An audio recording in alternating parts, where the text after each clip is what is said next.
to Kathy's paper, which came after yours, she mentioned how difficult it is for some of the women to recognize their victims of violence, to raise awareness, and some of them also don't report because, again, some of them might not even recognize violence. And the question I have for you, drawing a bit on that presentation, is what should be healthy? What is health? Like, do people recognize differently issues of health or concepts of disease, or may also not necessarily report or go to health center and so on to work with that data? I imagine it can be difficult as is your data, Kathy. And so this is my question for you, and I also have a question for you about the case of Marielle Franco, the murdered politician in Brazil.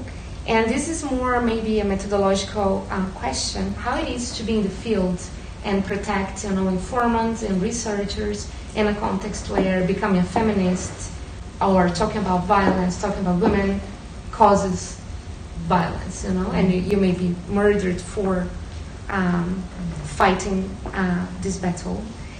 And now for Nick Manning, who did a very complex and amazing exercise to discuss systems and theorize them. My question is, when we have yesterday Park Style opening and talking from the perspective of being a mayor, how does ethnography talk to politics? How do we combine and discuss some long-term data and very localized discoveries that suddenly needs to translate as policy, which are more generalized, and time-wise sometimes doesn't fit because politicians, they run every 4 years for a place, and this is a difficult conversation, I suppose. Thank you. I don't know who wants to start, and I collect some questions. Thanks for the question. I mean, if I rephrase it, I think the question was what constitutes health, giving an example where objectively someone would argue that there is something wrong with the health status of an individual who's being abused, but that individual might not perceive that to be the case. That goes back. I mean, it's a very good question. I mean, the way we normally measure health or lack of ill health, and what I'm saying the community of epidemiologists and economists, is that it is measured from an external point of view. So it is the intention being that you just make an objective measurement that allows you to make comparison of like with like. Because obviously the subjective perception of me not being in good health with the same condition may be quite different from person B or person C. So in order to be able to make comparisons of like with like, you tend to take an external view. To just make it sort of more explicit, take an example of someone having suffered a very disabling disease of, let's say, road traffic injury and completely paralyzed. We know that if you do research on that individual, it is very likely that most of these people who are in that condition adapt to the situation, and over time they don't perceive themselves to be ill. The disability that they attribute to the condition, it just goes way higher than someone externally would attribute it to that individual. And there is a sort of a debate. What is the metric? What you should consider? I mean, typically we take an external view on it, and we ask the public. I mean, if you would have that situation, what value would you make it, attribute to that condition?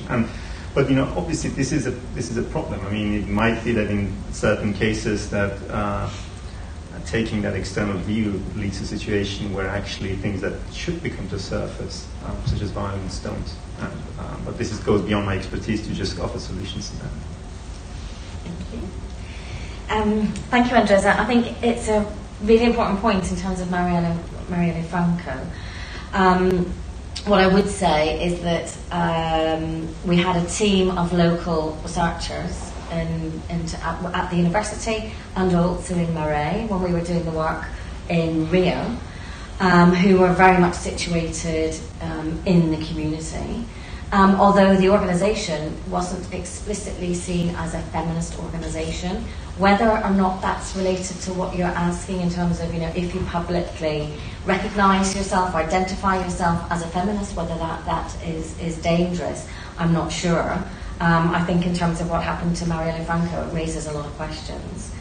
But I think what you're also asking relates to really important methodological issues about how you do this type of research more generally. And in terms of doing, for example, interviews with women we interviewed 20 women who had explicitly reported gender-based violence and 5 who didn't.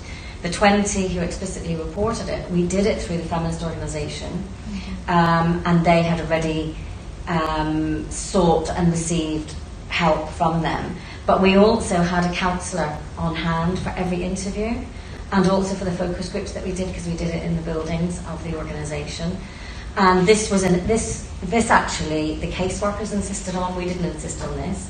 And I was learning in terms of how you do this type of work. And that was about ensuring that the women themselves were, there was no harm done, so to speak. But I also think there is a wider, potentially a wider anti-feminist rhetoric. I've noticed we made some videos and some films, and some of the comments under the films I've been really shocked by.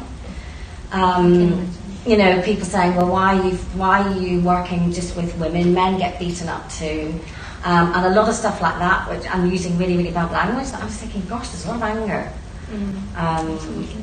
Which I'm assuming, there's lots of complex reasons why Marielle Franco was killed, but I think I wasn't prepared before I did the research for the reaction from some people about saying that you're looking at this issue.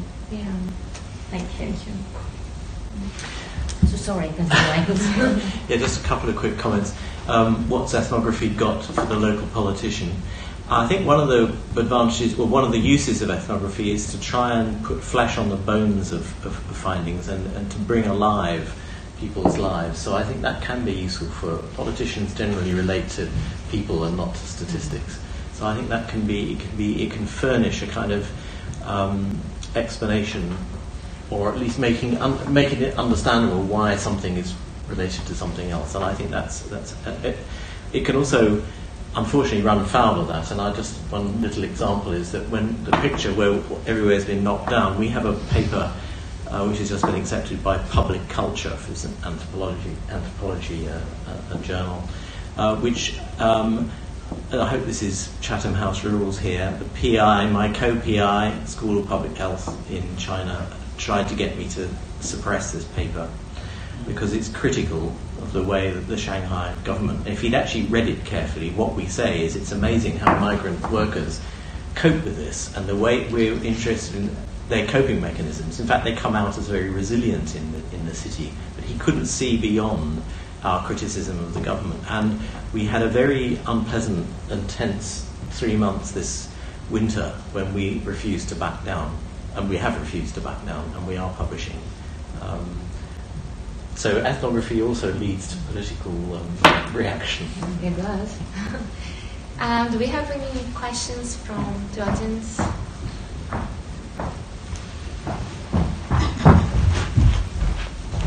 Okay, it's 1, 2, 3.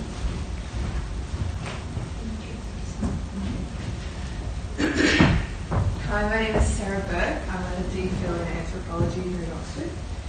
I guess this question's maybe more targeted towards Kazim and Kathy.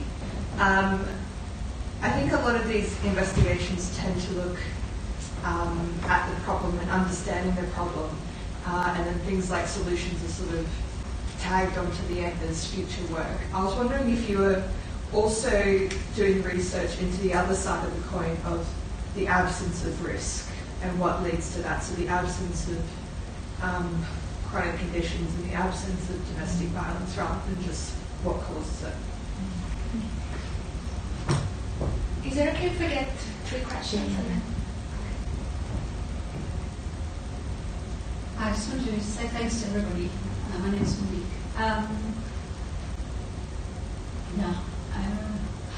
It's a question to Nick, but I found it all fascinating. But Nick, I'm curious about this ABC thing that you were talking about. And I'd like to engage with you a little bit about why you think the B is missing and how you would try and investigate the B. In other words, how do you move from essentially you're saying there's cause effect and there's not a lot known in between that. And surely ethnography is the answer in part to that. It's one methodological approach, but it's not the only one. And what does the missing B give us, in a way, if I can ask that?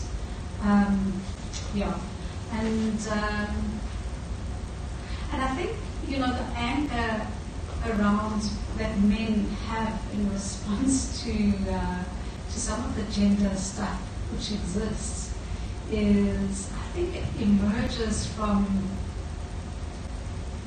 an experience of having very little understanding of what their own role in the patriarchal network is, and partly because women, as you say, actually don't see the violence that is enacted upon them, and therefore how do we begin to expect men to see it if women don't? And so I think it is very, very complicated because it becomes, and I hate to say this, but it becomes a blame game, and then what can you do with it? Not a lot, and that's the problem. Thanks. It's not so much a question as just a request for a little bit more, perhaps. I really enjoyed your framing and your going back to Ray Powell's work in particular, and the reminder of the kind of sociology or geography or urban studies that was done in that period, where I think that there was a much healthier engagement with the real world as well as a really critical reflection of politics and theory. Just that we don't have to invent everything from scratch.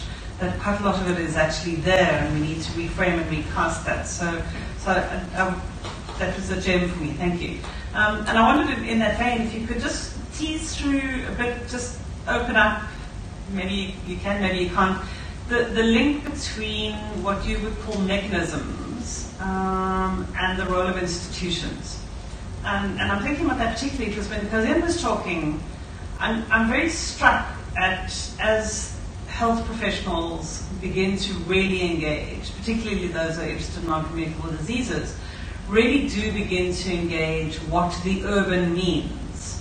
It seems to me that what's happening in certain places like WHO is that there's a shift very quickly to focus on the urban form. What's the size and shape of the city, cars, all those kinds of things. And there's almost no attention to the internal, institutional, organizational dynamics of the health profession itself.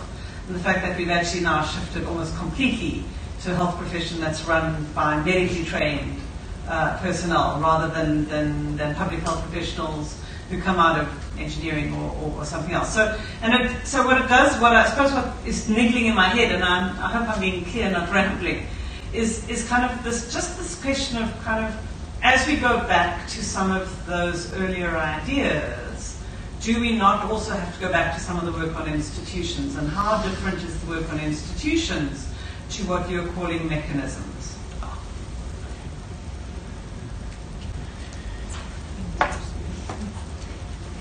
Thank you. Thank you for the question about the absence. I think it's a really good question, and it was actually something that we did look at. I think when I said we did some in-depth interviewing, that we deliberately tried to identify 5 women who hadn't reported any violence exactly for that reason. And we did look, and some of the work that we've done around risk factors, we've actually looked at the risks of experiencing it, but also the opposite, which is not being in risk. But it doesn't really come across in what we said. But I think it is a very good question, and I also think it's something that the organisations that we're working with are also aware of, and so they're doing campaigning work in terms of raising awareness. linked with types of things that I was speaking about here. But they're also working around issues, and this is in the London context, but also actually in the Rio context, of various types of women's empowerment. So access to independent resources, access to housing, immigration status, secure immigration status, and so on, as a way of saying that will guard against. It won't guard against violence actually occurring, but it will make you more resilient or more able to deal with it.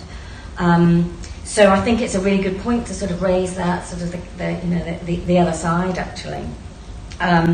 And then the way that, because this was a project on violence against women and girls, and the fact that actually it's been largely invisible, that's in a way why we end up, concentrating on the violence side of things. But I think you're right. I think we shouldn't lose sight of the women who are not actually experiencing it. And then the thing about men and masculinities, I do think is that it's incredibly complex, it's incredibly difficult. It's about men feeling emasculated in particular context and reacting against all sorts of other exclusions, which are then played out through these gendered power relations.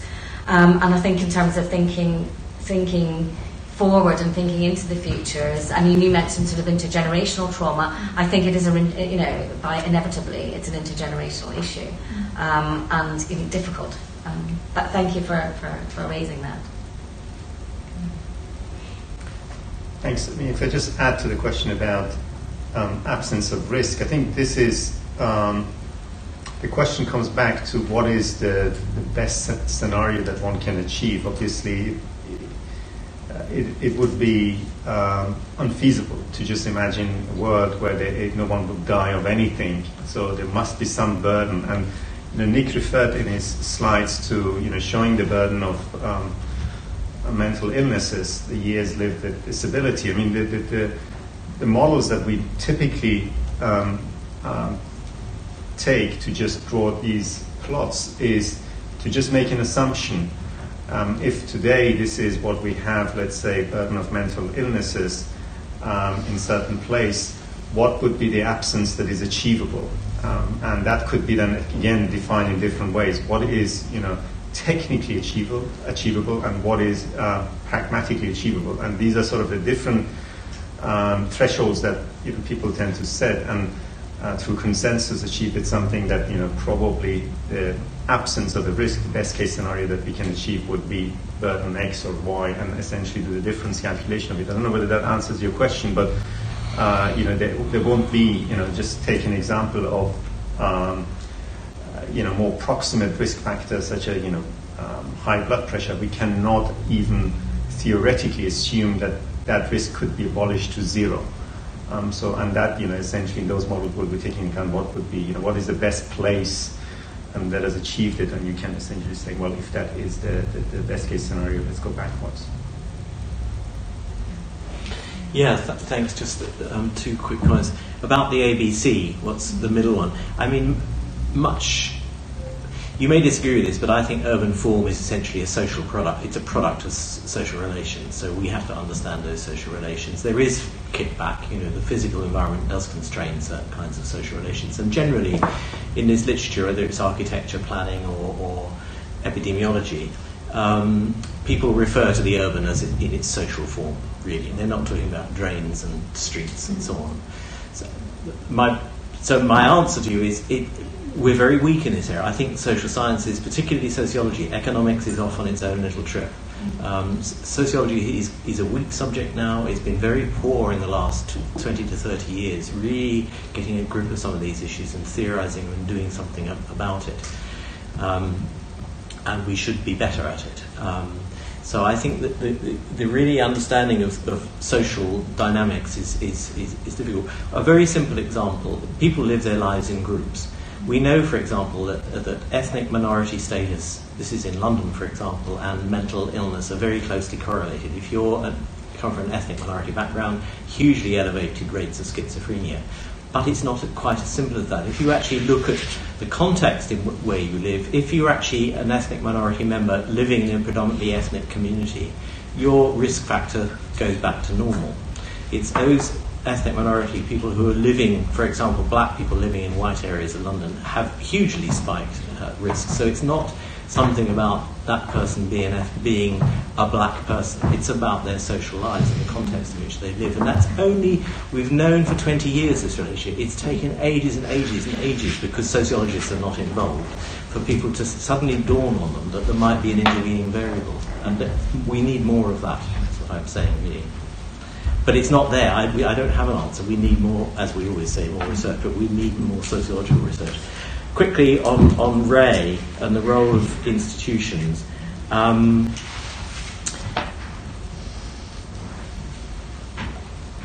They are very important. I mean, I recently went round the mental hospital in Hangzhou, which is just across the bay from Shanghai. It's a very rich city, and was proudly shown around by the chief medical officer of this hospital, the huge, ginormous new wing being built with massive tons and tons of concrete, huge corridors, and he said, this is our modern, new, futuristic mental health service. We're going to lock everybody up in this nice big new building. And I was appalled and wanted to say, but actually we knocked these down about 50 years ago, and we now try to help people in the community where they live.